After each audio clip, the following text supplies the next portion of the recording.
사람이 다른 동물과 다른 점이 여러 가지가 있겠지만 그 중에 한 가지, 사람이 다른 동물과 가장 크게 다른 점은 자신에게 일어나는 일들에 의미를 부여하고 그 일들을 해석하면서 살아간다고 하는 것입니다. 그래서 사람은 언제나 자신에게 일어나는 일들을 해석을 하면서 삽니다. 그리고 그 일들에 의미를 부여하고 때로는 감당하기 힘든 일들을 만나고 큰 절망을 경험하게 되어도 그 절망 속에서 의미를 찾아내기도 하는 것입니다. 어떤 사람들은 이 인생에 대한 해석을 최대한 부정적으로 하면서 살아가는 사람도 있지만, 어떤 사람들은, 특히 그리스도인들은 이 인생에 대한 해석이 그저 부정적으로 되어버리도록 절대 맡겨두지 않는다는 것입니다. 왜냐하면 내 인생에 대한 해석 그 자체가 결코 부정적이 될 수 없기 때문입니다.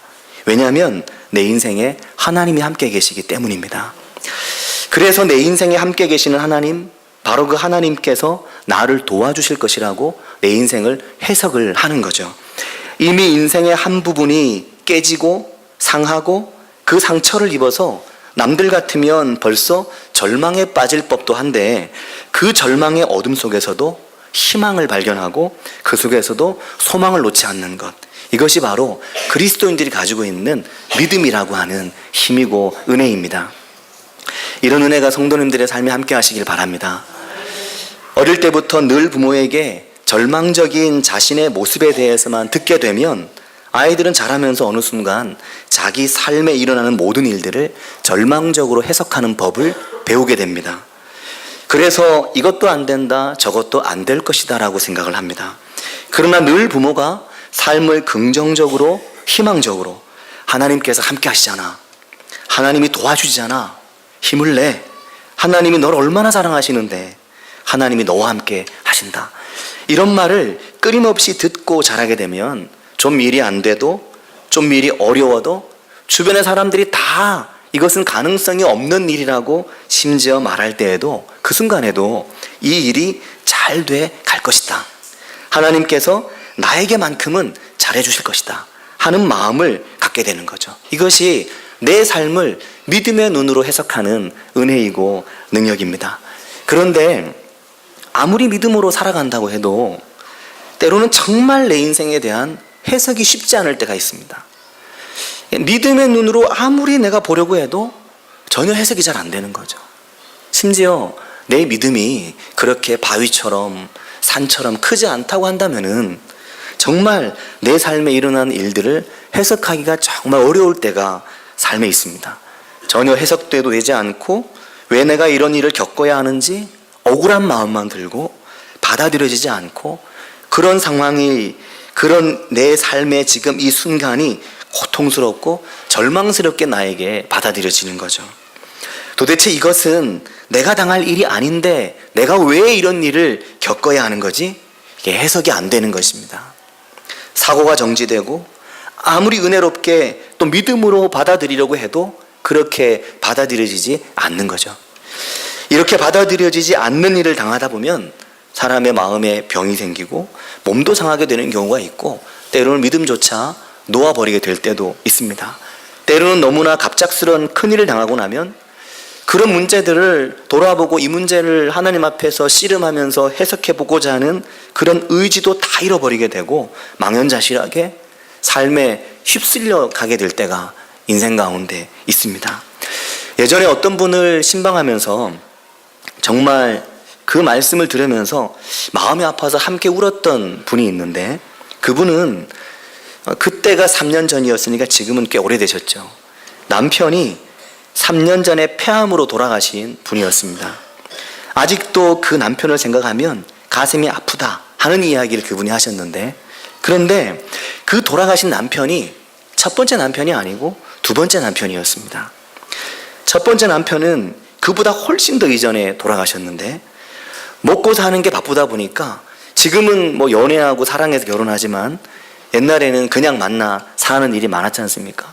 그러다 보니 먹고 사는 거 바쁘고 부부가 함께 사는 게 어떤 건지 배운 적도 본 적도 없고, 그렇게 살다 보니 그냥 부부간의 정이 뭔지도 모르고 살았는데, 결혼하고 몇 년 만에 남편이 몸이 좋지 않아서 훌쩍 그냥 곁을 떠나버리고 만 것입니다.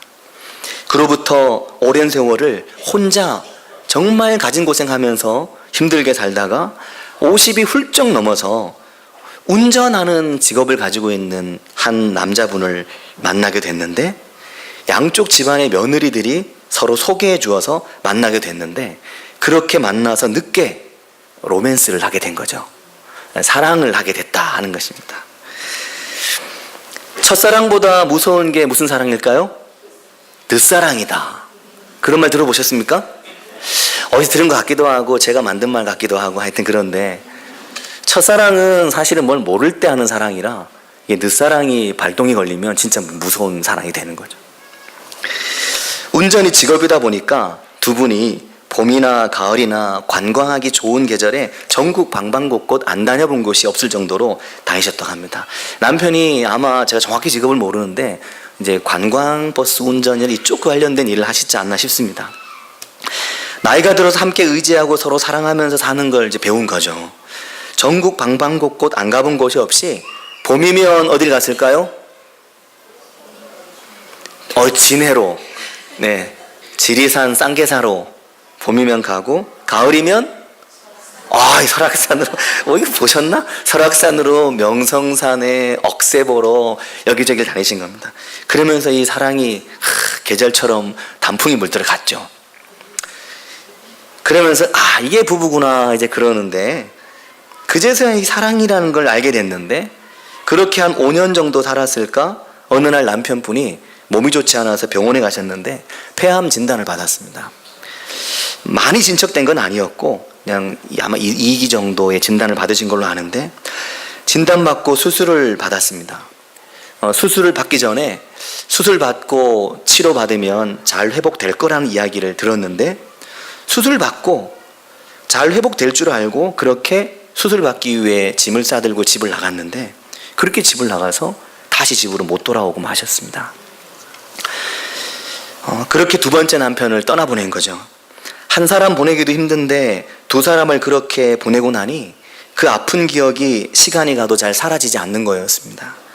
임종 직전에 이런 말씀을 하시고 남편분이 떠나셨다고 하는데, 자네랑 3년만 더 살고 싶었는데, 자네랑 3년만 더 살았으면 좋겠는데, 그 말을 남기시고 떠나셨다고 합니다. 사랑하는 여러분, 힘들고 어려운 일들이 삶에 많이 일어납니다. 경제적이든 건강의 문제든 가족 간의 오래된 갈등이든 문제가 우리의 삶에 쉴 틈 없이 일어납니다. 어려운 일 하나가 해결이 되면 좀 편안하게 오랫동안 있으면 좋겠는데 또 다른 문제들이 많이 일어납니다. 어떤 문제는 한번 일어나서 끊임없이 발목을 잡고 놓아주지 않는 문제들도 있습니다. 구름이 일듯이 비바람이 몰아치듯이 그렇게 휘몰아치듯이 우리에게 다가오는 거죠. 어제 날씨가 아침만 해도 비가 왔잖아요. 근데 오후가 되면서 태풍이 동해로 빠지면서 오후 되면서 비가 그치니까 구름이 조금씩 걷히기 시작하면서 구름 뒤에 하늘을 보셨습니까? 얼마나 새파란 하늘이 그 구름 뒤에 있었는지 모릅니다. 구름이 일고 바람이 일고 큰 문제들이 다가와서 너무 힘든데 좀 문제가 가라앉으면 파란 하늘 보는가 싶다 보면 금방 또다시 어려운 일이 다가올 때가 많은 거죠. 어제 서울로 병원 신방을 다녀왔습니다. 주부의 광고가 나간 대로 이정욱 성도님의 남편 조기현 씨가 발등에서 작은 멍이 하나 생겼다 싶었는데 하룻밤 사이에 이게 종아리까지 번지면서 멍이 번졌나 했는데 알고 봤더니 멍이 아니라 피부 조직의 괴사가 급격하게 빨리 진행되는 거였습니다. 그래서 어제 급하게 신촌 세브란스 응급실로 갔습니다. 밤 10시쯤에 중환자실로 들어갔고 아침에 연락을 해보니 밤사이에 큰 회복이 없었습니다. 이정욱 성도님은 속을 태우고 있는 중입니다. 이정욱 성도님은 아시는 분은 아시겠지만 2017년에 교회에 한 번 나왔습니다. 추수감사 주일날. 그리고 2018년에 아직까지 한 번도 오지 못했습니다. 지금이 10월이죠. 아마 10월, 11월, 12월 중에 적어도 2번 이상은 나올 거라고 저는 혼자 생각하고 있었는데 처음 미용실에 갔을 때 이 헤어스타일러 원장님이시거든요. 이정욱 성도님이 그런 이야기를 하셨습니다. 지역의 어려운 아이들을 위해서 좀 내가 그 돈을 좀 내고 싶은데 교회를 통해서 할 수 있겠느냐 하는 요청이었습니다. 매일의 첫 수입을 떼서 한 달에 일정 금액을 교회를 통해서 어려운 아이들에게 후원하고 싶다 하는 내용이었습니다. 그 사이 어려운 일도 많았고 또 미용실에도 여러 가지 일들이 있었습니다. 저는 처음에 그런 말씀 하실 때 교회에도 안 나오는 분이 교회를 통해 이런 일을 할 수 있을까? 아마 한두 번 하시다가 마시겠지 생각을 했는데 2년째 하고 계신 겁니다. 교회를 통해 하고 싶다 말씀하실 때만 해도 다른 시설이나 관공서를 통해서 했을 때 잘 전달이 안 됐던 경험 때문에 그냥 그러시는가 보다 생각했는데 2년을 지내면서 보니까 그게 아니라 하나님을 그렇게라도 통하고 싶은 마음이었다는 것을 느끼게 됐습니다. 그 후에 교회는 한번 아이들을 데리고 아침 9시 예배에 애들을 정착시켜 보려고 몇 번 애들을 데리고 왔다가 머리도 못 말리고 부랴부랴 다시 출근을 하신 일들이 여러 번 있었습니다. 그러면서 이정욱 성도님이 얼마나 하나님 앞에서 신실하게 살아가려고 발버둥 치는가 하는 것을 많이 느꼈습니다. 교회에 매주 오지 못했지만 그 매주 오지 못하는 모습이 제게는 그가 신앙이 없다고 생각되지 않았습니다. 하나님 앞에 신실하게 살아가려고 참 발버둥 치며 살고 있구나 라고 느꼈는데, 이번에 남편 조기현 씨의 다리에 생긴 병을 통해 이종우 성도님이 하는 이야기가 그거죠. 이 일을 통해 남편 손잡고 교회 나오고 싶다는 거죠. 그렇게 내가 신앙적으로 큰 변화의 계기를 맞고 싶다 하는 이야기를 하셨습니다. 사랑하는 여러분, 성경에도 이런 고난이 겹겹이 다가오는 사람들의 예가 있습니다. 욥이 그렇습니다. 욥은 온전한 사람이었습니다. 하나님 앞에 정직한 사람이었죠. 신실했습니다. 그런데 그가 고난을 당했습니다. 우리는 예수 믿으면 왜 고난 당해? 내가 어렵게 교회도 나왔는데 왜 고난을 당해? 왜 어려움을 당해? 왜 이런 억울한 일을 당해? 라고 말하지만 욥은 그의 평생을 통해 하나님 앞에 신실했음에도 그의 삶에 고난이 다가올 때가 있었습니다. 욥기 1장 5절을 보면 그런 고난 속 고난들이 다가옴에도 불구하고 욥은 하나님 앞에 신실하게 자녀 한 명 한 명을 위해 하나님께 예배를 드리고 제사를 드릴 만큼 신실한 사람이었습니다. 그런데 이런 욥의 일생에 고난이 다가오기 시작하니 꼬리에 꼬리를 물고 겹겹이 고난이 다가왔습니다. 정신을 차리지 못할 만큼의 고난이 다가왔죠. 재물의 손해를 보고 집이 무너지고 노예를 빼앗기고 자연재해로 재앙이 닥쳐서 노예들이 밭에서 일을 하다가 낙타들이 죽고 외부에서 사람들이 쳐들어와서 고난을 당하고 이런 일들이 비일비재하게 일어나기 시작하면서 성경에 보면 그가 아직 말하는 동안에 한 사람이 와서 이 이야기하면 또 다른 사람 와서 이 이야기하고 그 사람 와서 지금 재앙이 닥쳤다고 말하고 나면 또 다른 사람 와서 또 어려움이 닥쳤다고 얘기를 계속하는 거였습니다. 고난이 꼬리에 꼬리를 물고 오더니 결국 마지막에는 그렇게 아끼는 생떼 같은 자식들이 다 죽어 넘어지는 일을 겪고 말았습니다.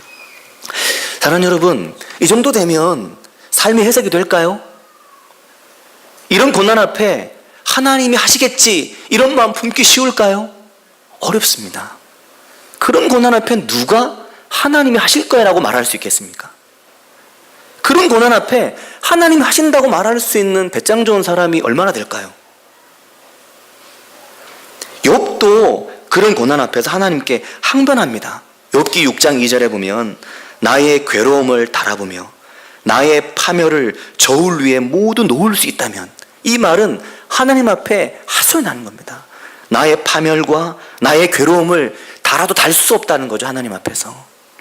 욥기 7장 4절에는 내가 누울 때면 말하기를 언제 일어날까? 일어나는 게 두려운 심정을 말하는 겁니다. 언제나 밤이 갈까? 그러면서 새벽까지 이리 뒤척이고 저리 뒤척인다고 욥기 7장 4절에 말하고 있습니다. 근데 친구들은 찾아와서 끊임없이 욥을 비난하고 욥의 삶의 아픔에 대해서 소금을 뿌리고 욥을 더욱 괴롭게 하는 거죠.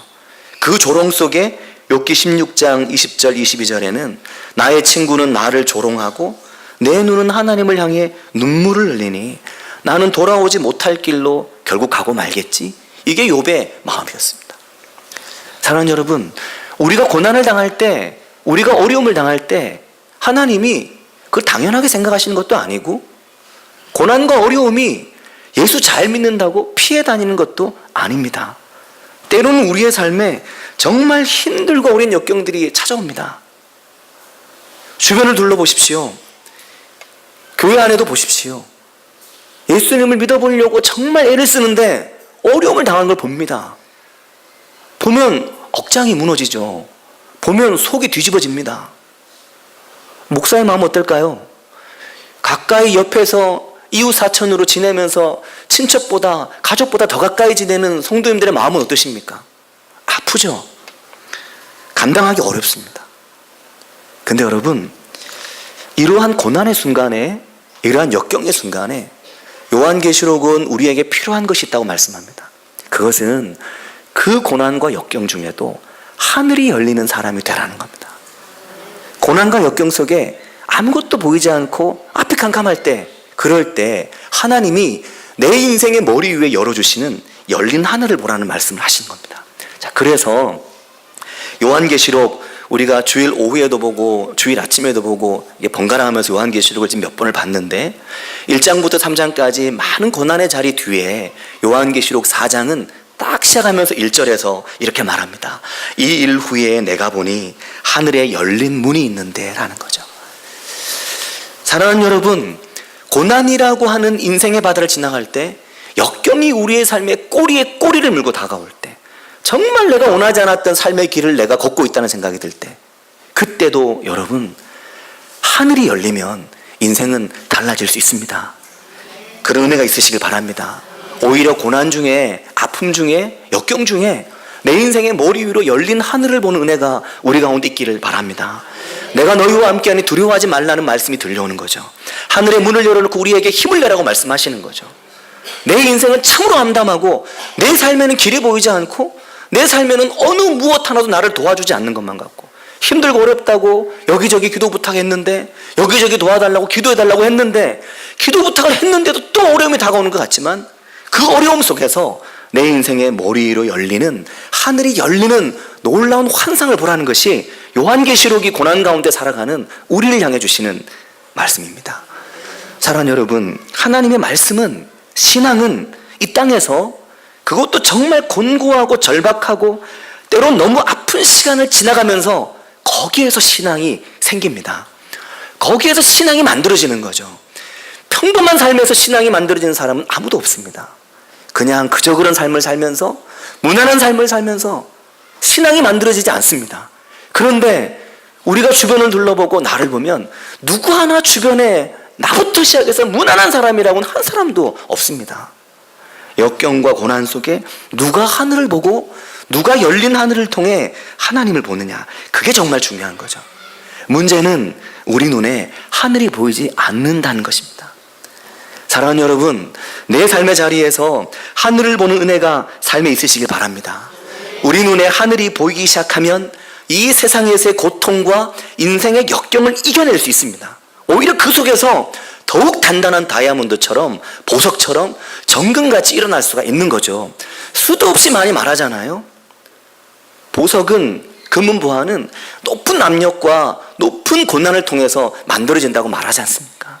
고난이 없이, 아픔이 없이 그 아름다운 인생이 만들어지지 않는다고 말합니다. 요한계시록 4장을 이번 주와 다음 주에 걸쳐서 설교하려고 합니다. 우리가 이 말씀을 함께 보면서 내 인생 가운데 열어주시는 하나님의 놀라운 환상을 볼 수 있는 눈이 우리에게 열려지게 되기를 바라고 축복합니다. 요한계시록에는 모두 이 환상들이 상징과 비유로 되어 있습니다. 그래서 이해하려고 하면 이해가 어렵습니다. 하지만 이 말씀이 내 가슴을 치고 들어오면 내 인생에 하늘이 열리는 은혜가 있을 줄 믿습니다. 그런 은혜가 있으시길 바랍니다. 여기 매우 중요한 구조가 하나 있습니다.